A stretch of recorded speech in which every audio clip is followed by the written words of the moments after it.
গলা থেকে মাথাটা কেটে নিলেন। অমনি পীর সাহেব তার হাত দিয়ে ওস্তাদের গলা টিপে ধরলেন এবং ওস্তাদকে মেরে ফেললেন। আমি ভয়ে চিৎকার করে ওইখানে অজ্ঞান হয়ে গেলাম। চোখ খুলে দেখি গ্রামের লোকরা আমার চারপাশে দাঁড়িয়ে আমাকে জিজ্ঞেস করলো আমি এখানে কেন, আমার কি হয়েছিল।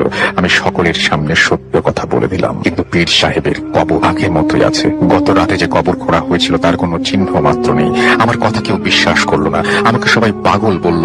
আমি সবাইকে বারবার বোঝাতে লাগলাম, দুই একজন ব্যাপারটা সিরিয়াসলি নিল এবং কবর খোঁড়ার সিদ্ধান্ত নিল। তারপর কবর খুলে দেখলেন কাহিনী সত্য। পীর সাহেব ওস্তাদের গলা ধরে আছেন, গলা টিপে ধরে আছেন। ওস্তাদের মরদেহটি পীর সাহেবের কবর থেকে ওঠানোর চেষ্টা করলেন সবাই, কিন্তু ব্যর্থ হন। কিছুতেই ওস্তাদের গলা থেকে পীরের হাত ছাড়াতে পারলেন না। অতঃপর পীর সাহেব ও ওস্তাদকে এক কবরে মাটি দিয়ে সবাই চলে যায়। পীর সাহেবের পরিবার পরিজন আমাকে ক্ষমা করে দিলেন এবং বললেন আর কোনোদিন এই পাপ কাজ করো না, আজ থেকে হালাল উপার্জন করো।